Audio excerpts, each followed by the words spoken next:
जी नमस्कार। सर साहेब। क्या नाम है जी आपका? राखी शर्मा। कहाँ से आए हैं आप? जिला नरसिंहपुर, तहसील गारडावारा, ग्राम जौरा, एमपी। अच्छा, आप ये बताइए, आपने संत रामपाल जी महाराज से नाम दीक्षा कब ली? संत रामपाल जी महाराज से दीक्षा मैंने ली है 28 अप्रैल 2013। संत रामपाल जी महाराज से नाम दीक्षा लेने से पहले आप क्या भक्ति साधना करते थे?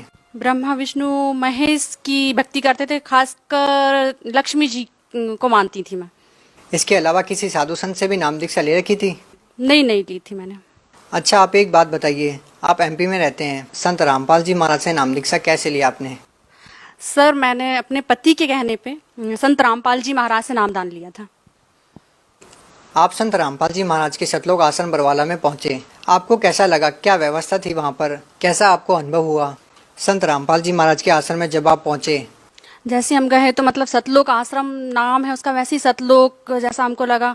वहाँ छुआछूत नहीं मानते थे किसी भी तरह से, मतलब जाति समाज मतलब वो कुछ नहीं, सब एक साथ रहते थे। सभी लोगों के लिए एक साथ खाना खाना, एक साथ रहना। ये नहीं है कि मतलब ये बड़ा आदमी है तो मतलब उसके लिए कुछ वीआईपी चीज है, ये कुछ भी नहीं। अच्छा, आप ये बात बताइए कि आपके पति क्यों चाहते थे कि संत रामपाल जी महाराज से नाम दीक्षा लें? क्योंकि मैं मतलब मेरा तो दिया परमात्मा का जीवन, संत रामपाल जी महाराज का दिया जीवन है।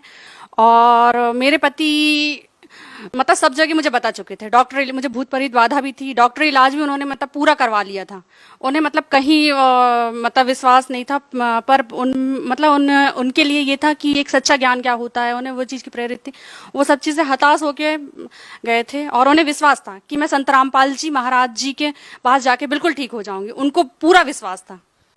आपके पति ने आपको सब जगह दिखा लिया था, साधु संतों से भी वो मिल चुके थे, उसके बाद भी आपको आराम नहीं मिला। उसके बाद आपको वो संत रामपाल जी महाराज के आश्रम में लेके जाते हैं, आपको नाम दीक्षा दिलाते हैं और वो खुद भी नाम दीक्षा लेते हैं। क्या उसके बाद आपने जो बताया कि आपको भूत प्रेत की बाधा थी, आपको और भी जो बीमारियां थी, क्या वो ठीक हुई? बिल्कुल ठीक हो गई। लौट के वो चीज मतलब शरीर में है ही नहीं, वो तकलीफ नहीं है। संत रामपाल जी महाराज से नामदान लेने के बाद वो चीज तो हमारे शरीर में है ही नहीं। मतलब बिल्कुल, मतलब उनका दिया जीवन है, उन्हीं की दी सांसें हैं और संत रामपाल जी ही की दी सांसें हैं। बिल्कुल। संत रामपाल जी महाराज से नाम दीक्षा लेने से पहले आपको क्या बीमारियां थी? मुझे थायराइड था, जो मैं बताती हूँ, मैं रिपोर्ट लेकर आई हूँ, एक मिनट में बताती हूँ। कहाँ पे दिखाया था? मैंने नागपुर में दिखाया था और भोपाल में दिखाया था। तो ये मैं नागपुर की रिपोर्ट जो रखी हूँ, जो 5 रहना चाहिए, ये आप देख सकते हैं। ये रिपोर्ट जो 5 रहना चाहिए वो 25.5 था। डॉक्टर ने कहा था कि आपको मतलब टैबलेट खानी पड़ेगी और 4 जो हार्मोन्स के तरीके से रहता है, ये हार्मोन्स आपके 4 साल में नॉर्मल आ पाएंगे। वो 4 हफ्ते में नॉर्मल आ गए थे। संत रामपाल जी महाराज जी ये सब चीज कर सकते हैं और अन्यथा डॉक्टर ये सब चीजें और कोई नहीं कर सकता।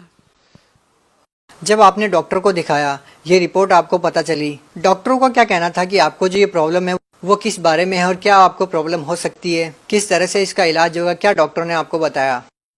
डॉक्टर ने बोला कि आपको 4 साल में आराम लगेगा, क्योंकि जो चीज 5 रहनी चाहिए वो 25.5 हो चुकी थी। और इस चीज में अगर आपको प्रेगनेंसी होती है तो वो भी नहीं हो सकती है। पर संत रामपाल जी महाराज से जुड़ने के बाद मुझे प्रेगनेंसी हुई और प्रेगनेंसी के मतलब वैसे नॉर्मल आ गया था। प्रेगनेंसी के समय शायद ये परमात्मा का प्रमाण देने के लिए, प्रेगनेंसी के समय मेरा थायराइड बढ़ गया था। पर उसके बाद मतलब थायराइड में बोलते हैं कि पूरे समय की डिलीवरी नहीं होगी और बच्चा होगा तो अपंग होगा या फिर मानसिक रूप से वो होगा। तो फिर हम संत रामपाल जी महाराज के पास गए और वहाँ पे हमने संत रामपाल जी महाराज से कि डॉक्टर बोल रहे हैं कि ये 7वां महीना लग गया और बच्चा अपंग या मानसिक रूप से बीमार रहेगा। तो संत रामपाल जी महाराज ने बोला कि नहीं, ऐसा कुछ नहीं है, बच्चा अच्छा होगा, ठीक होगा। तो हमें संत रामपाल जी महाराज, हमारे पिता परमेश्वर पर विश्वास था। और जब मेरी डिलीवरी हुई तो बच्चा बिल्कुल स्वस्थ हुआ। और उसके बाद थोड़ा सा मैं आपको बताती हूँ, उसके बाद बहुत ज़्यादा दिक्कत हो गई थी। बच्चे होने के बाद मेरे शरीर में इन्फेक्शन फैल गया था और पूरे शरीर में मतलब इन्फेक्शन फैल चुका था, जहर फैल चुका था। और फिर मैं डिलीवरी रूम में लेटी हुई थी, मैंने परमात्मा को याद करा, गुरु जी आ जाओ। मतलब जब दिक्कत परेशानी होती है तो एक अपने पिता को याद करा जाता है, जन्म देने वाले। पर मेरे लिए तो मेरे मतलब बंदी छोड़ संत रामपाल जी महाराज है, क्योंकि मैं तो मर चुकी थी, उन्हीं की दी सांस से हैं। तो बस मैं रो रही और डॉक्टर बोल रहे कि इनको सरकारी अस्पताल रेफर कर दो। पूरी हरी नीली पड़ गई थी, मुझे खुद लग रहा था कि मैं बिल्कुल नहीं बचूंगी। पर संत रामपाल जी महाराज मतलब मेरे पिता खुद कहाँ हरियाणा में हैं, और अचानक मैं याद कर रही हूँ उनको कि गुरुजी आ जाओ, गुरुजी आ जाओ, हे संत रामपाल जी महाराज आ जाओ, मेरे पिता आ जाओ, कि मैं आखिरी समय आपको देख सकूं, कि आपकी दी सांस है, मैं मर जाऊं तो मतलब कोई वो नहीं रहेगा, आपकी दी सांसें हैं, एक बार आप मुझे दर्शन दे जाओ परमात्मा। गुरुजी, लेबर रूम का गेट लगा था, अपने आप गेट खुला, गुरुजी आए, संत रामपाल जी महाराज आए, उन्होंने मुंह पे हाथ रखा, सर पे हाथ रखा, और अचानक मेरे सर से मतलब एकदम उल्टी हुई, और उल्टी के बाद अपने आप जो पॉइजन था वो पूरा निकल गया।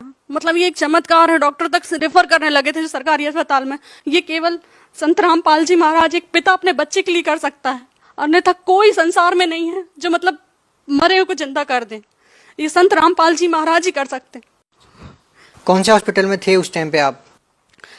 जिला नरसिंहपुर के अग्रवाल हॉस्पिटल में थे हम। संत रामपाल जी महाराज से नाम दीक्षा लेने के बाद आपको और क्या लाभ मिला? जैसे कि मैंने आपको बताया, डिलीवरी के समय मुझे इन्फेक्शन हुआ था, और मतलब पूरे शरीर में पॉइजन फैल गया था, उससे मतलब मुझे नया जीवन दान मिला। और थायराइड था, जो बच्चा अपंग बताया था वो बच्चा हुआ, बिल्कुल ठीक है, मानसिक रूप से भी ठीक है, शारीरिक रूप से भी ठीक है। और मैं आपको एक लाभ, और मैं भूत बड़ी बाधा थी मुझे, वो मतलब वो अब लौट के मेरे शरीर में नहीं, संत रामपाल जी गुरु जी की कृपा से। और मैं आपको एक लाभ और बताना चाहती हूँ कि जो मुझे हुआ है, एक बार क्या हुआ कि मैं चूड़ी की कवर्ड में चूड़ियाँ रखी हुई थी, जैसे ये चूड़ी कवर्ड है मेरा, और बस ये ऐसा सांप फन करा हुआ सांप बैठा हुआ था, और बस सांप के पास से मैंने चूड़ी उठाई, सांप ने फन करा पर मुझे काट नहीं पाया। संत रामपाल जी महाराज ने मुझे हर तरीके से मतलब हर जगह मुझे बचाया। और मेरे बच्चे को सफ़ेद दाग थे, बड़े बच्चे को 10 साल का है वो, उसे भी सफ़ेद दाग हो चुके थे, तो आज वो बिल्कुल पूरा ठीक है। सब लोग बोलते थे कि ये कभी ठीक नहीं होगा, इसका और ज़्यादा फैल जाएगा, और शायद इसका कहीं इलाज नहीं है, पर संत रामपाल जी महाराज ने उसको ठीक करा। और मेरे हस्बैंड को सोराइसिस है, उसमें भी उनको काफ़ी आराम है। भगत समाज को क्या संदेश देना चाहते हैं? भगत समाज को संदेश देना चाहते हैं कि आजकल ये झूठे गुरुओं के चक्कर में ना पड़े। संत रामपाल जी महाराज सच्चा ज्ञान देने आए, प्रमाणित ज्ञान है। आपने कहा कि झूठे गुरुओं के चक्कर में ना पड़े। अब हजारों की संख्या में जब धर्मगुरु हैं तो लोग कैसे पहचाने कि कौन झूठा है और कौन सच्चा?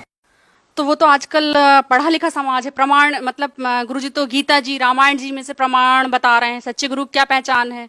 गीता जी में बताया है कि आपने सच्चे गुरु की पहचान के बारे में बताया। अगर आपसे पूछा जाए कि सच्चे गुरु की क्या पहचान है तो आप क्या बताना चाहेंगी? सच्चे गुरु की तो मतलब सबसे बड़ा प्रमाण है हमारे गुरुजी कि आज तक मतलब कोई जितने भी गुरु हैं उन्होंने मतलब कभी प्रमाणित ज्ञान नहीं बताया। कोई ब्रह्मा विष्णु महेश की, तो कभी कोई किसी की भक्ति बता रहे हैं, मतलब जो प्रमाणित ज्ञान है और उल्टे वृक्ष को सीधा का बताए, सच्चे गुरु की वही पहचान है, गीता जी में बताया गया है। और सच्चा गुरु वो है जो कि मतलब शिष्य को सही राह पिलाए। जैसे कि हमारे गुरुजी हैं तो वो उनके नियम है, हर जो गुरुजी लोग रहते हैं उनके नियम नहीं रहते हैं, आज संसार जुड़ जाए भैया, पर मतलब गुरुजी से क्या नियम की वजह से भी इंसान जैसे पैर पड़ना पढ़ाना, इस वजह से ये सब और गुरु लोग इन्हें मना नहीं करवाते, तो उनके नियम हैं। जैसे कि आज ये समाज को मैं ये संदेश देना चाहती हूँ कि आज आपके भी बच्चे हैं छोटे छोटे, आज गुरुजी के ये नियम में नशा छीना नहीं है, तो आज ये छोटे बच्चे जो नशा छीनेंगे नहीं तो वो करेंगे क्या, है ना। तो मतलब ये है कि गुरुजी और दहेज लेना देना ये सब बंद करवाया, आज मतलब ये सरकार नहीं करवा पा रही। नशे का सामान आज भी बिक रहा है, पर संत रामपाल जी महाराज के जो भगत हैं वो मतलब ना नशा का सामान खरीदते हैं ना ही, और सबसे बड़े आज जो अपने बच्चा जनरेशन है तो वो जब नशा का सामान जो लेगी नहीं, खरीदेगी, छीएगी नहीं तो वो करेगी क्या, है ना। आपसे एक अंतिम प्रश्न पूछना चाहेंगे कि जिस संत से नाम दीक्षा लेने के बाद आपको बहुत सारी शारीरिक समस्याओं से निजात मिली है और आप बता रही हैं कि संत रामपाल जी महाराज समाज को नशे से बहुत दूर कर रहे हैं और दहेज प्रथा से समाज को राहत दिलाई है, एक ऐसा संत जेल में है, तो आप सरकार से क्या प्रार्थना करना चाहेंगी? सर मेरा सरकार से यही निवेदन है कि जिस संत रामपाल जी महाराज ने मतलब लाखों लोगों को जीवन दान दिया है उनको जल्द से जल्द रिहा करा जाए। बहुत बहुत धन्यवाद। सच्चा है।